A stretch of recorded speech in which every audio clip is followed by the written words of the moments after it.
You are what you have. Do you believe in this phrase? We live in a world that is perceived to be a materialistic world. We are surrounded by various matters that can tempt our desires. So back to the question, are we what we have? Does the things I desire defines who I am? Something to ponder. Well, most of the time, people tend to describe a person depending on what the person have. In fact, even us, we know from ourselves how we attach our happiness on the materialistic things that we desire. Huwag na tayong mag-ilag-ilagan pa guys. Kasi, we know lahat tayo dito laging nabubudol sa mga online shoppings, Shopee, motor parts, and many more because our desire of attaining that something brings the happiness, di ba? Kaya naman, good morning everyone, and today pag-uusapan natin ang tungkol sa ating topic which is the material self.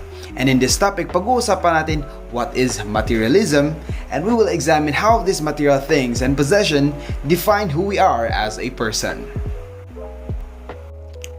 So, before we proceed, here is our learning objectives.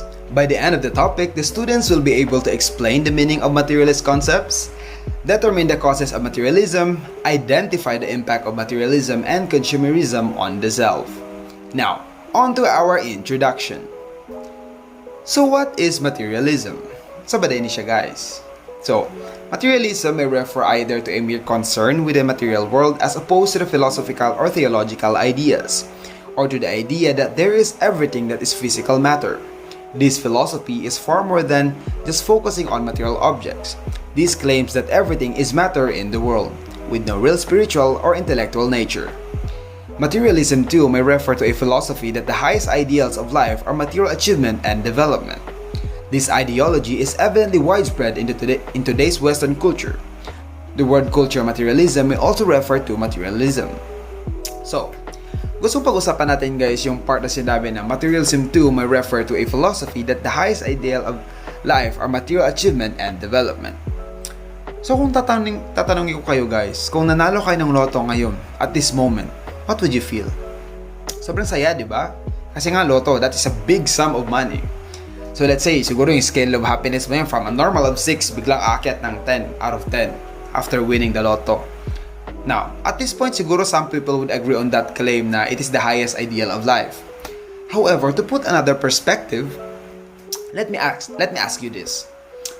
Do you think after 10 years, when you won the lottery, the level of happiness would still be the same? I don't think so. Why? Kasi nga, tayong mga tao, we are susceptible to that claim na the more we acquire, the more we desire. Do you believe this? Kasi after 10 years of having that wealth, we will get used to it na eh. Wala na yung certain level of happiness, wala na yung that big enthusiasm about winning the lotto because we experience it already. So what does this imply? So the scale of our happiness fades or declines. Siguro from the scale of 10, babalik na sa 5 to 6 after a long period of time.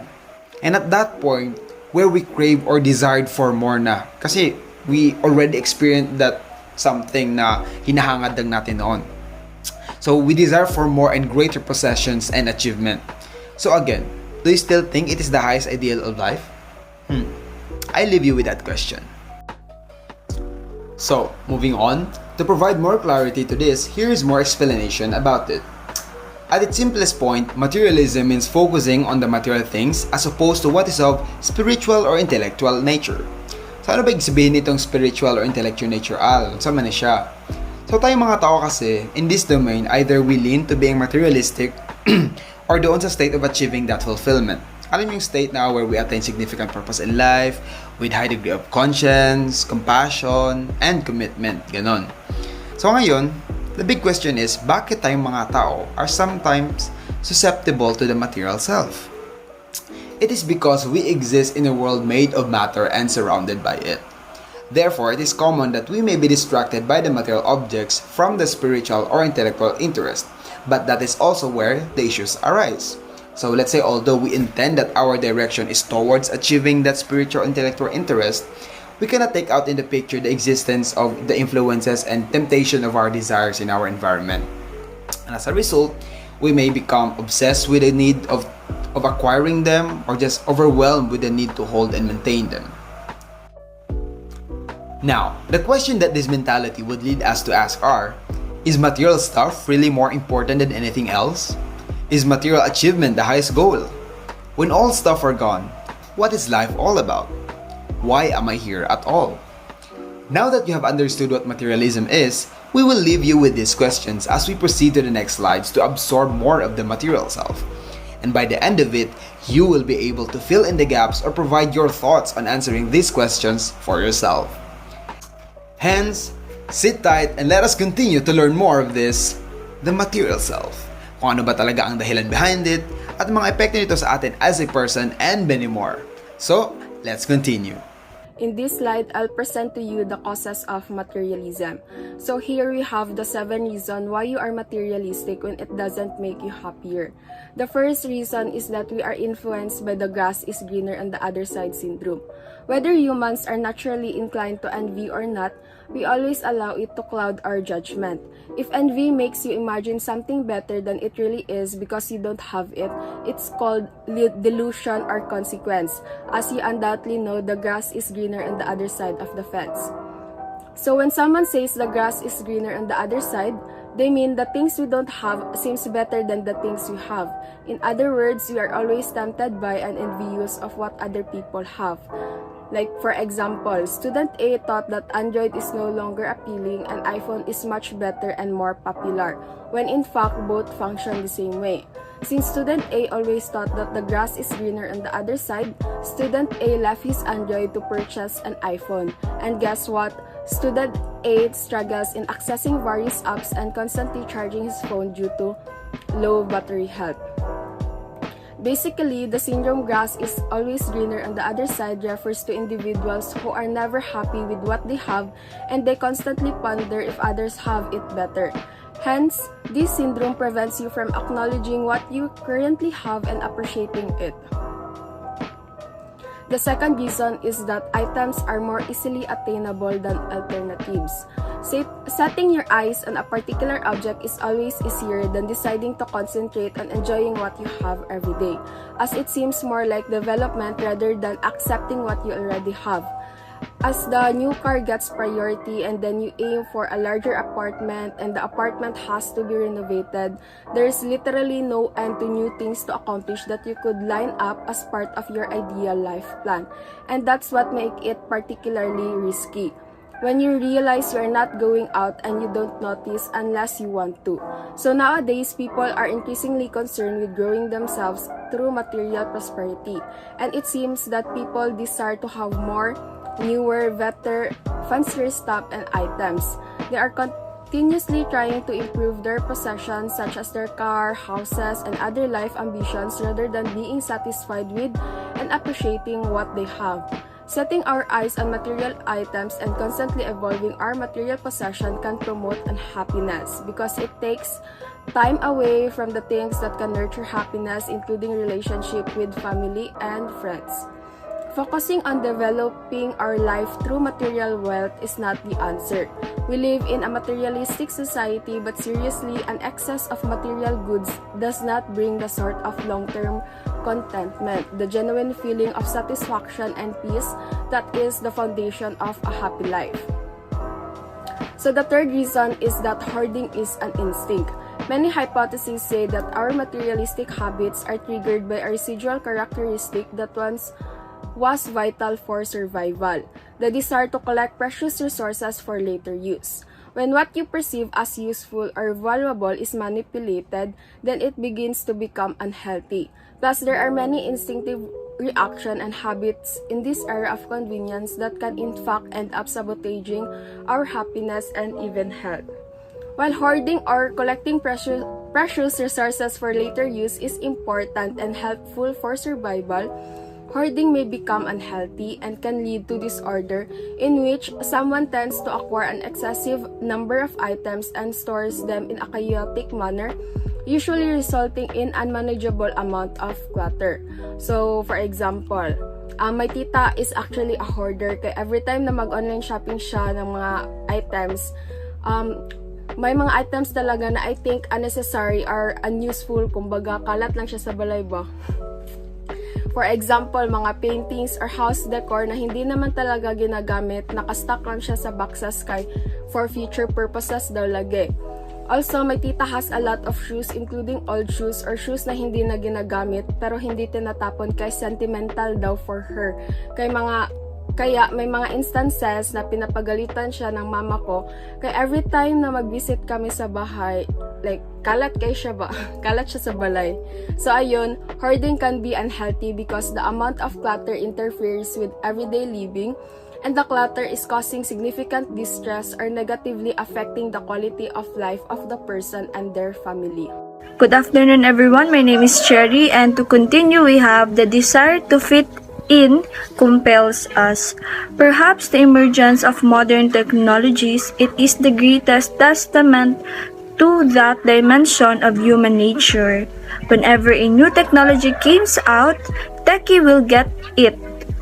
Then it reaches a certain stage where the social network of most people are filled with people who have it. And then, although they were originally apathetic or wala silang pake, suddenly they will have to have it too. Consider a man who doesn't find his house locking until he saw himself surrounded by bigger houses.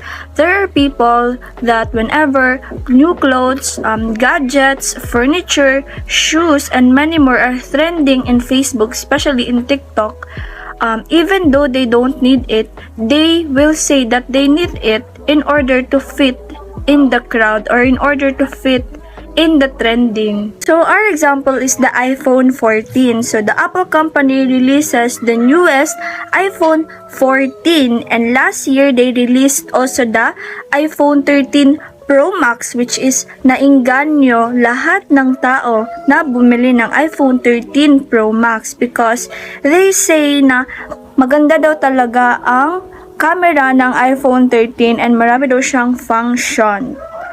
So the iPhone 14 now is dinudumog ng maraming netizen or maraming tao because it is mas bongga at mas ganda daw siya.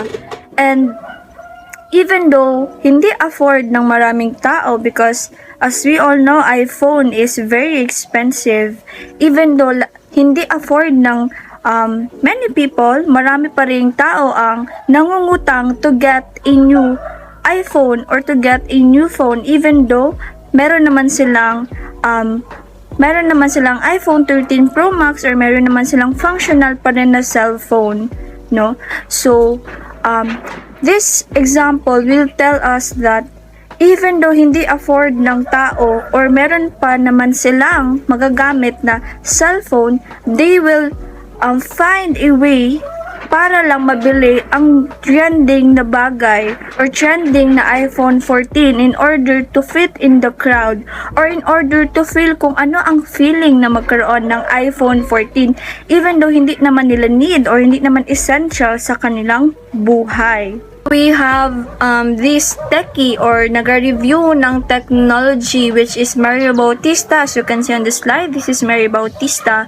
So Mary Bautista reviews new technology or new release ng mga cellphones, tablets, and laptops so that the people can decide or the people can see what is the advantages and disadvantages of these cell phones or these tablets and what is their specs so that it will be easy for the people to check out kung ano ang kailangan nila na gadget or kailangan nila na specs. So next, we have the commercial conditioning influence us more than we think.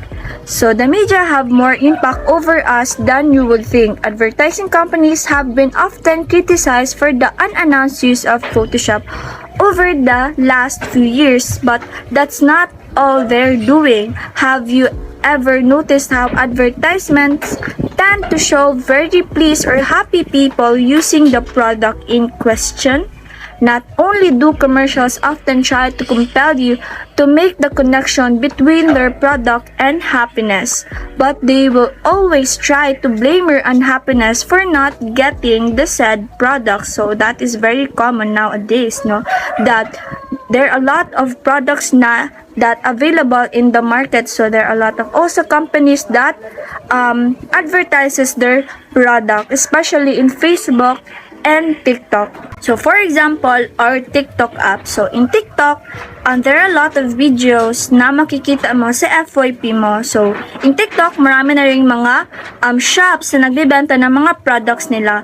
Also, marami na rin Shopee ambassadors na common in TikTok. So mako-convince ka talaga nila na mag-check out ng mga products na hindi mo naman kailangan. So according to Kong, tara na at mag-buy ng mga products na hindi mo naman kailangan. TikTok ambassador or mga Shopee ambassadors, they will review the product or they will buy the products and they review it. Then if nagustuhan nila, maglalagay sila ng link sa bio nila, and that's why the people, if magtatanong sila kung where they get the product, sasabihin nila na link in my bio. So click the yellow basket if sa TikTok shop kanila mag-check out. So maraming mga TikTok influencer or mga TikTok ambassadors ang common sa TikTok. So, for example, sila Nicole Kaluwag, sila Reese Tayog, ng Our Kitchen, or si Silly Queen, or ang MU Kitchen, or si Kia. Kia, lakasan mo ang boses mo. Char. So, maraming brands ang nagtitiwala sa kanila to promote their products. Ang most common na mga pinopromote nila is ang Crystal Glow. So, ang mga company na nagbebenta ng mga glutathiones like mga Crystal Glow or mga ibang glutathione products, kumukuha sila ng mga models na mapuputi na before they use the product. So, ang mga skincare brand nagki-claim na if you use their product, mawawala ang pimples mo or magiging glass skin ka or magkakaroon ka ng glass skin. Even though ang mga model nila is have glass skin na already or wala ng pimples, no? So for example, si Heaven Peralejo is nag-post siya about sa pimples or ang caption niya is about pimples, na nagsistruggle daw siya sa pimples even though sa photos niya na pinost is wala naman siyang pimples. So a lot of netizens bash her because bakit daw siya nag-post ng mga ganon even though wala naman siyang pimples. So there are a lot of companies talaga na they will do everything para lang mabenta or ma-advertise nila ang kanilang products, and they will claim na effective daw ito even though ang mga models nila is mapuputi na or mga hamis na already. So there are also products or mga clothes na pag chinek mo sa Shopee, maganda ang mga reviews and maganda ang lapat ng product sa camera. When you see it, vivid ang color niya or ang tela niya is soft. Pero pagdating sa'yo, pag-deliver sa'yo, is pangit pala ang tela and hindi pala vivid ang color. Or mali pala ang size or hindi pala tugma ang size ng sinasabi nila sa chinek mo or sa dumating sa'yo. So, it is very common in Shopee, no? There are also incident na nag-order siya ng bed and ang nakarating sa kanya is yung bed ng pang-doll. And that is why it is very safe for us to buy products na nakikita talaga natin ang quality or kung ano talaga siya sa personal. So that is also the disadvantage of online shopping kasi hindi mo na-check kung ano talaga ang quality niya in person or kung ano talaga siya, kung ano talagang face niya or composition niya in person. So next, we have our society glorifies item possession. How many times did you say, I wish I had that house? So, I also say that many times if I saw a beautiful house or a beautiful mansion. Or, if only I had that car. You might even have said that to yourself. This is the simplest of many symptoms in our society which glorifies item possession. A more tangible example is when someone sees a couple with an aesthetic mismatch. They sometimes assume and conclude she or he must be wealthy. And while most of us do not allow wealth to overshadow other values or qualities, obviously there are people who do. And it's fair to say that wealth is considered a positive attribute in our society. That is very true. So if mayaman ka, ibig sabihin, mas angat ka in the society. So, or if may malaking bahay ka, ibig sabihin mayaman ka, and a lot of people will think that you are also mabait. Or if mayaman ka, they will say that you're intelligent and nakakaangat ka talaga in the society. That's why we have this elite in society, or mga mayayaman in the society, that a lot of people glorify them because they have this magagandang houses, magagandang cars, maraming properties that a lot of people or most people wala, because in the Philippines, or kung sino lang yung mayayaman, sila lang din yung nakakaangat sa buhay. And if poor ka, mananatili kang poor until you die.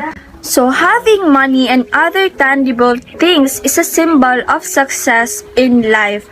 If we saw someone na maraming designer bag, like for example Louis Vuitton, or if ang clothes niya is Uniqlo, Zara, Gucci, or if may sports car siya, we will already conclude na they are wealthy and they are happy because they have the money and the things that they want. We will conclude right away na mayaman ng isang tao if may mga mamahalin silang gamit, because that was the society teaches us. That was the society tells us na mayaman ang isang tao if meron siyang maganda or mamahaling bagay. Malay mo, utang pala yun. So maraming mayayaman na lubog din po sa utang, or maraming mayayaman na marami din pong utang. So dapat hindi po natin we should not think na mayaman ang isang tao pag meron siyang ganito. Or we should think na ay meron siyang ganito because pinaghirapan niya yon. For example, do you guys ever experience na pumunta ka sa mall, ang suot mo is pambahay lang or nakapantulog ka lang or simple lang ang suot mo. And then, pinagtitinginan ka ng maraming tao because your clothes is not fit in the mall, or hindi bagay ang suot mo sa mall. Especially if you enter an establishment, for example, you enter in Louis Vuitton. No, ang suot mo is simple lang, para kang nakapambahay. The sales lady is pagtitinginan ka, they will not entertain you, or ang masama pa is pag-iisipan ka ng masama, pag-iisipan ka na magnanakaw. So they will entertain the other people na maganda ang suot, may magandang bag, even though wala namang bibilhin. Malay mo, ikaw pala ang mas maraming bibilhin kaysa sa mga pasosyal na mga tao na tingin-tingin lang sa Louis Vuitton. That is very common in the Philippines. So may mga mayayaman talaga na they will choose simple clothes, pero ang clothes pala na yon is mamahalin. Tapos yung mga pasosyal or mga elite-elitan is bongga nga ang suot nila, pero malay mo hindi pala yon original.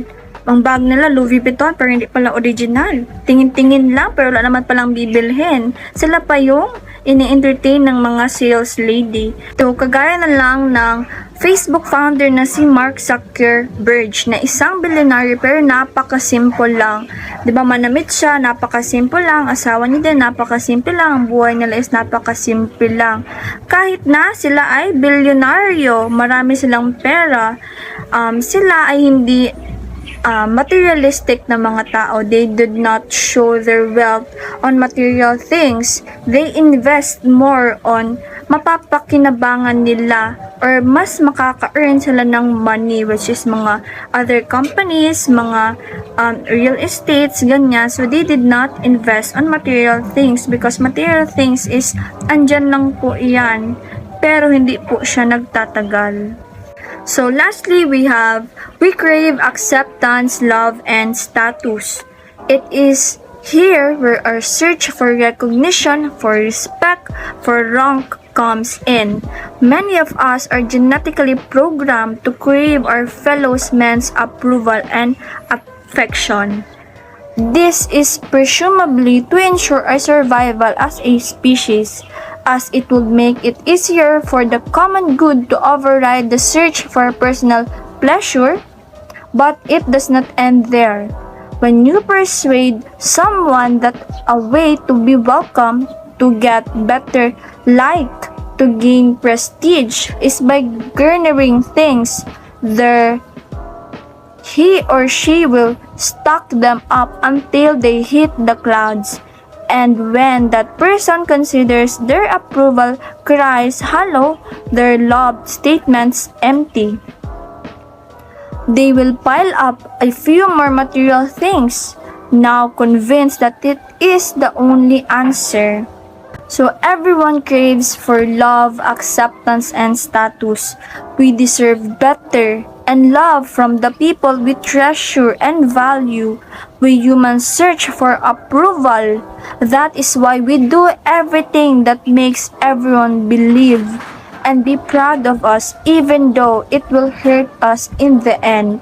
Kaya maraming nasasaktang tao for seeking love, approval, and status, because we assume that if we are loved and accepted, we are safe and we will survive in the society, in the world rather. So for me, that is true. If we are loved and accepted, we are safe and we will survive. We are happy, we are relieved and have peace of mind because the people around us love and accepted us for who we are. We are lucky if we achieve these things in life. But not all people are loved, accepted by their parents and loved ones. That is why they crave for these feelings that will lead them to do everything, even if it's worse, just to be noticed. Kaya maraming mga bata ang nagbubulakbol para lang mapansin ng kanilang mga magulang. They will do everything even though it is bad for just to be noticed and have a place in the heart of their parents or to be seen by their parents. So, we people seek for status in life. For example, as a pharmacist, we crave to pass our board exam, to be a registered pharmacist someday, and that's a status. So we crave for that. That's our goal in life, to have a status in the society or to have a title in the society, because if you have title in the society, you are respected and you will get a great job, a good job that will feed you and your family. And we do this for ourselves. We do this to appreciate our efforts and struggles to achieve the status that we want. May kasabihan nga na hahamakin ko ang lahat para makuha ka lang, or gagawin ko ang lahat, pati ang thesis mo. Wag mo lang ipagkait ang hinahanap ko. So that is what we people need, the love, acceptance, and the status. Because if you don't have these three, you will be neglected or you will be not noticed in our society or sa parents natin or sa mga loved ones natin. That is why maraming tao ang nababaliw for the affection and love. Maraming nagiging marupok for the love and the acceptance that they crave. But that is understandable, because not all people reciprocate love from the people na mahal sila. Impact of materialism and consumerism on the self. So before anything else, it is always appropriate to begin with an understanding of the terminology of the self. So what is the self? So diba last time, according to Plato, the true self of a person is its soul, which is the only thing na hindi nagbabago and it is internal. But here, self is defined as the satisfaction of feeling in consuming that can boost self-worth, feelings, confidence, and other factors.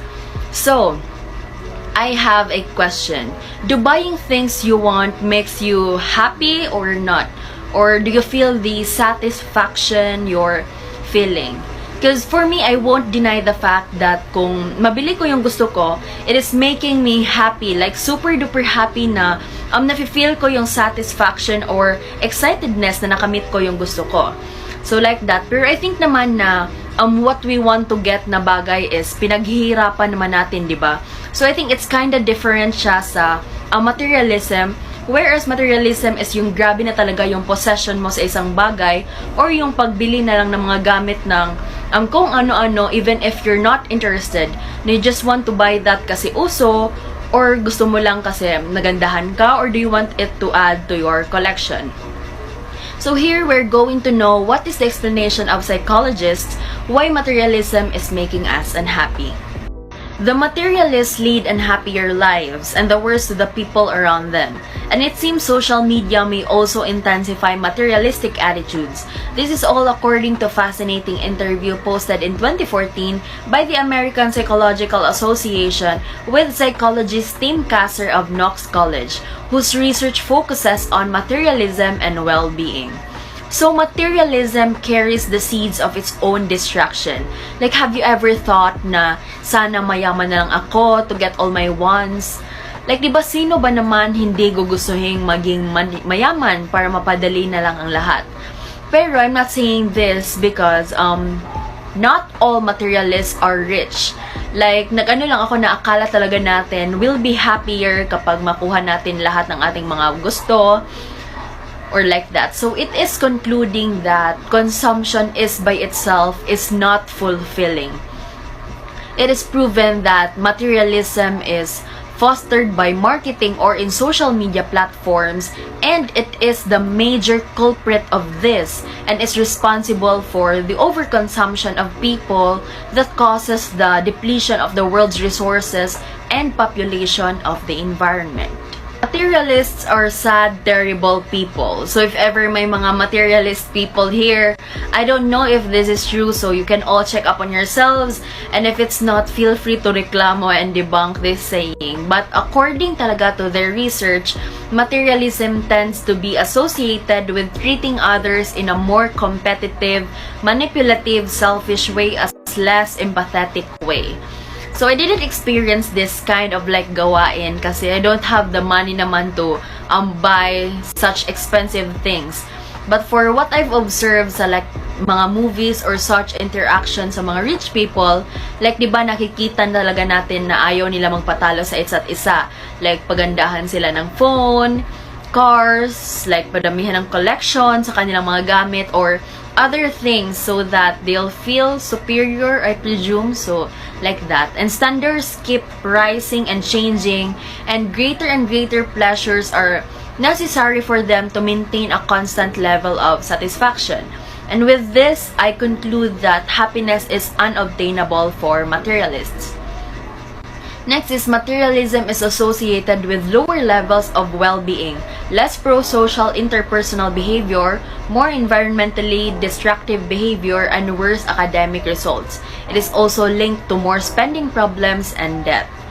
So, activities which build true relationship between people are neglected by materialists.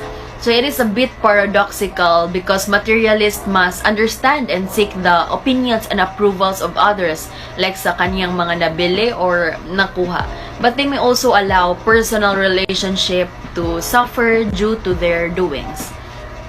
So about problems and debt naman, materialism is routinely criticized as a bankrupt lifestyle. So imagine na palagi kang nagwawaldas or naglalabas ng pera pero wala namang pumapasok na pera or maliit lang ang iyong sweldo.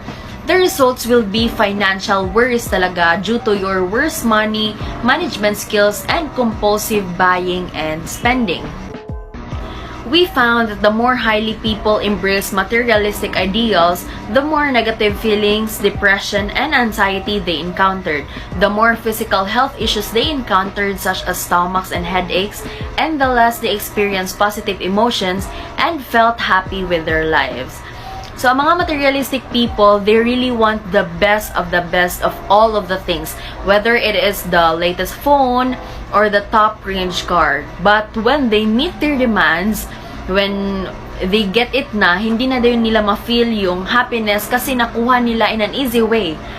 Then they are more likely to be depressed and unsatisfied with life because they find it more difficult to be grateful for what they have. So because of this causes them to become miserable. So like that, we can say talaga na somewhat being a person na nagtithink talaga ng needs lang dapat natin unahin at pag-set aside lang sa ating mga wants is worth to be thankful kasi mas nafe-feel natin yung gratefulness at the end kung mabili na natin yung mga wants natin, which is when lang natin deserve. So, di ba, like, if we bought something for us na magsabi tayo na deserve ko to, something like that. So, you can feel the gratefulness inside. People become more materialistic when they feel insecure. So study shows two set of factors which lead to materialistic values for humans. Firstly, when people are exposed to messages that indicates these activities are necessary. So example where that messages suggest that those are important or like napilitan ka dahil sa peer pressure. Like for instance, like na out of place ka dahil ikaw lang walang ganyan na gamit. Parang ganun good. So, dyan mo ma-realize na you need to purchase din so that you won't feel left behind. Second, and much less evident, people become more materialistic when they feel depressed or endangered, whether due to rejection, economic worries, or death. So, in this factor, it seems that people become materialistic in order for them to divert their attention of what happened sa kanila. Like for instance, namatayan or maraming problema ang nadadaanan. So you tend to find ways to forget the problems you're facing. That's why most people na nagaganyan nagiging materialistic. Hello everyone. This is Christy, and I will be making further discussions regarding the notions made about materialism. Starting with the one that says, materialism is linked to media exposure and national advertising expenditures. Now, the research provided shows that the more that people watch television, the more materialistic their values are.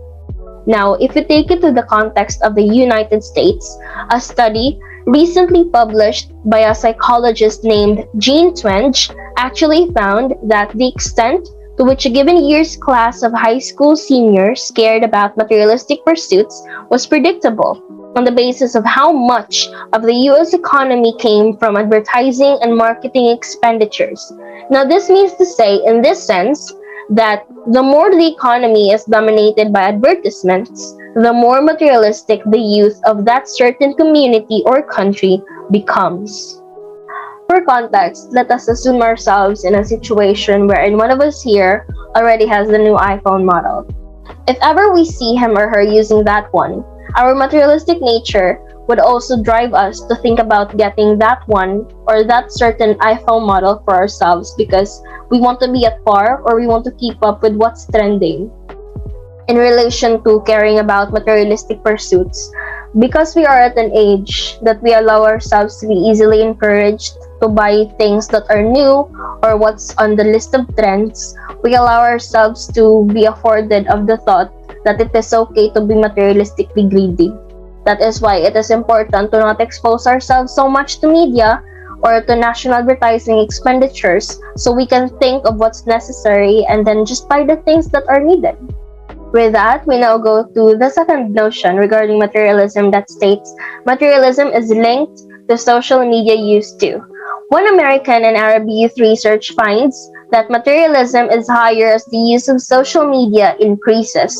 That makes sense as most social media posts do contain ads, which is how the social media companies make a profit.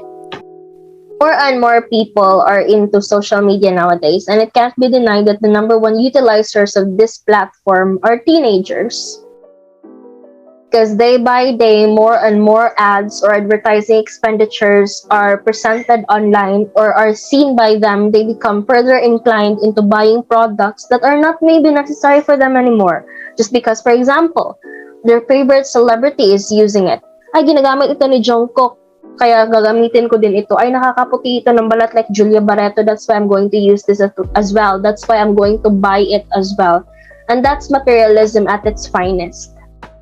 Wanting the things that you don't actually need just because a certain K-pop idol or a certain celebrity or a certain someone that doesn't even know your name is telling you that it works for them. But what if it won't work on you? Where will your materialism take you, right?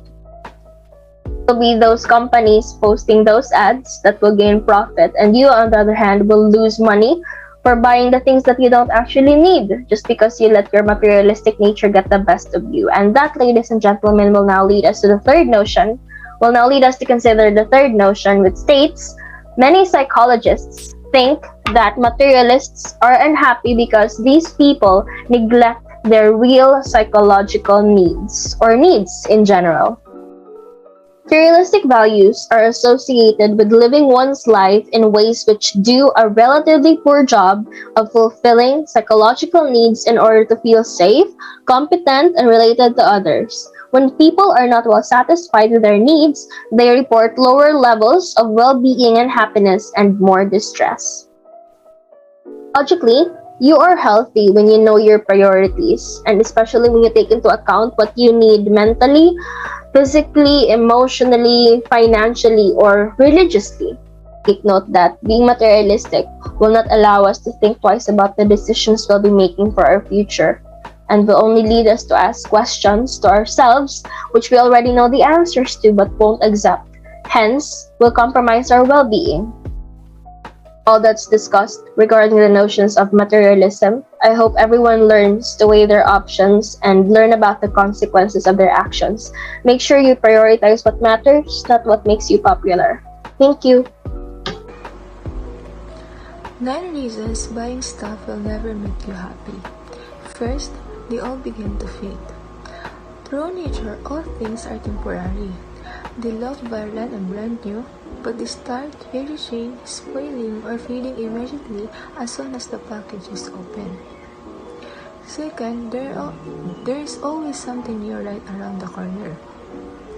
New versions, new designs, new features, and new enhancement. Our world is moving forward from clothes, automobiles to kitchens, gadgets, and technology.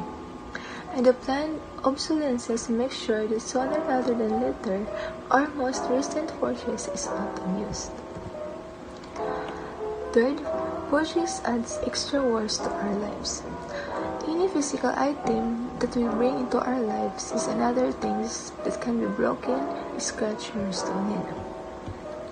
For instance, if you purchase a costly phone, you will be concerned about the possibility that it will be stolen. Fourth, possessions requires maintenance.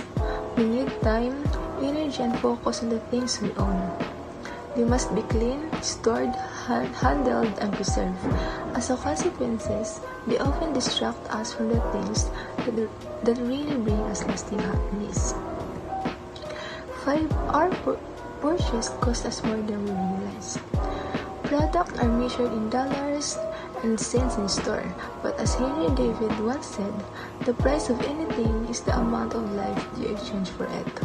We don't buy things with money, we buy them with our hours from our lives. 6. We discover other people aren't all to impress. Subconsciously, we expect other people to be delighted with our newest buys. They're going to notice our new car, phone, hat, or shoes, but they are less impressed than we think. Most of the time, some of them, however, are too busy trying to impress you with their newest purchase. 9 reasons buying stuff will never make you happy. Number 7. Someone else always has more.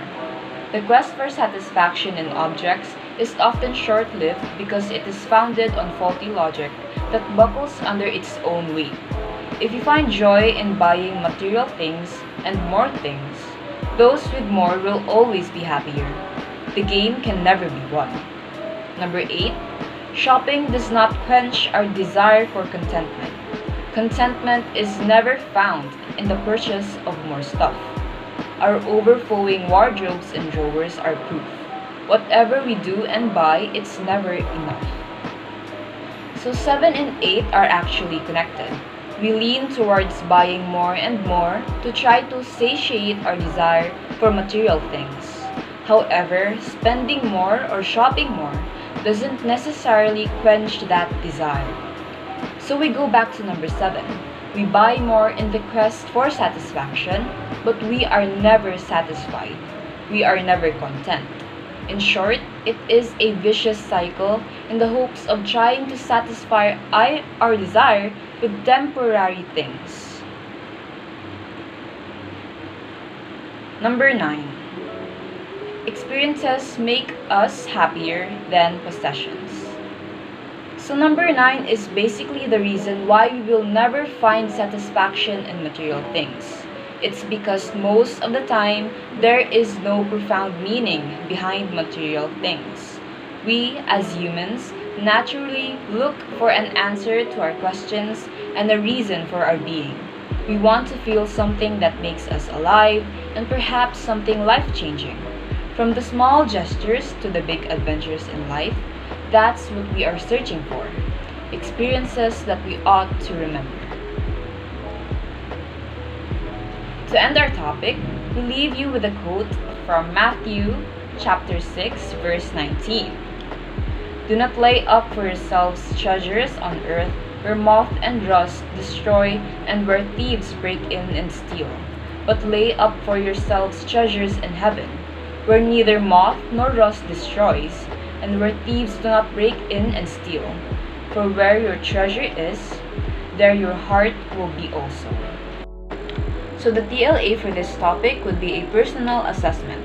Make an honest assessment of your personal possessions. Use the table below and answer the questions that follow. So an example for the needs would be Cherry needs new shoes and Princess needs a new laptop. For the wants, we have Cherry wants a new iPhone and Princess wants a new car. And the questions to be answered for this TLA is which category has the most in your list? And what do you think these things tell you about yourself? And the assessment task for this topic is to make a collage that shows your treasured possessions and to make a short note why you treasure them. Below is the rubrics for this assessment task.